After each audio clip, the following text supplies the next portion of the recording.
Hi, this is Dara, and I'm here with another non-binary update. I received an email from somebody that made me do some thinking, so I thought I would share that this time around. So here's what they wrote to me. They said that they had just stumbled upon my YouTube channel, and they were wondering if I could help them label their gender. What they said was it would be really helpful to have a label to share with others to help them better understand. And so they went on to say, my gender is solid, so I'm not questioning the nature of it, but I never knew there were so many gender labels, and I'm not sure which one actually fits me. And they went on to say, my gender is a combination of both male and female. From my research, I don't believe bigender fits. That seems to me to be describing an individual who has two genders and could be both at the same time. I don't have two genders, I just have one, which is a mixture of both. It's a third separate gender from the traditional binary. Do you know what this is called? And also, they said, I'm curious if my gender fits under the transgender umbrella since I'm neither male nor female. And from surface level reading on the subject, that particular label seems to include only M to F and F to M individuals. Would my gender fit under non-binary only? Would it fit both non-binary and transgender? So it's pretty cool because I do get questions like this a lot. And these are questions that I think about myself. And first and foremost, just let you know that I'm still in the process of figuring this out as well. So I was going to read to you then what my response was. And what I said was, thanks for your message. By coincidence, the way you describe your gender identity sounds a lot like mine. I have yet to find a term to fit how I feel, with non-binary being the closest, although that feels very general too. Lately, I've been thinking about gender identity as a blend of my gender expression, my masculine and feminine energies, and my sexual orientation. I have used queer to describe this blend. I also use androgynous, which is more of a descriptor of my gender expression, perhaps as well as my gender identity, since I still says a name for which I still feels elusive. So trying to find a word to describe my gender identity, it still feels elusive to me. I change the way I describe myself depending on the audience as well, since some people get it better than others.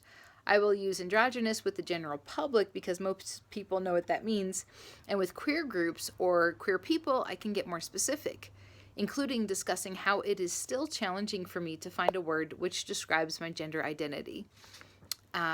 So yeah, that was what that particular email made me think about. So I think it can be frustrating sometimes for those of us who identify as non-binary because there is still oftentimes a lack of wording to be able to come up with, to be able to explain to other people what exactly is going on. So like I said in that email, I'm still in that phase of not quite knowing how to describe it, but for me personally, I like trying to figure out how to describe that. And I think the more of us that do that, the more ways we can try to figure out how to explain this to people, the more likely people will be able to understand it. It's so hard to explain something to somebody that you're just like, I don't know, I just know that this is how I feel.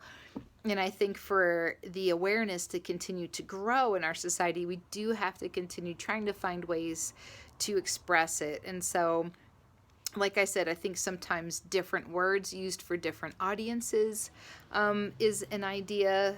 So that way some people might be more aware and you can kind of jump ahead and use different language. And those who are just starting at the basics, you might just have to start with some basic explanation for that.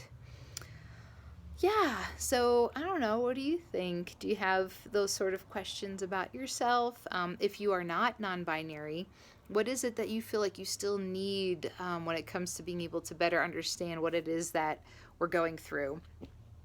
Sometimes I think examples really can be the best way sometimes to offer this this type of explanation. I know that what I try to use at times is to say that one thing I do know is that if somebody was to call me sir, it doesn't feel comfortable. If someone calls me ma'am, it doesn't feel comfortable. Well, some people are like, well, nobody likes being called sir or ma'am, which isn't necessarily true, but let's say a lot of people don't.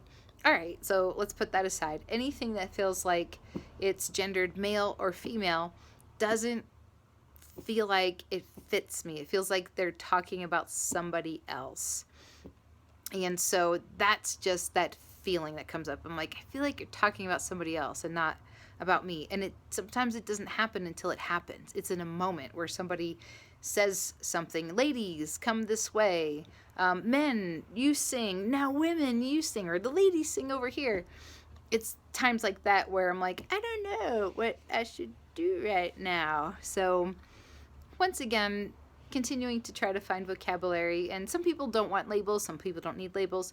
That's totally cool. But some of us, I don't know, we just kind of like that. I don't use a label to put myself in a box. I'm a type of personality where being able to have words to describe who I am is just something I like, and it's something that helps me feel like I understand myself better, and then I really like trying to get other people to understand me better.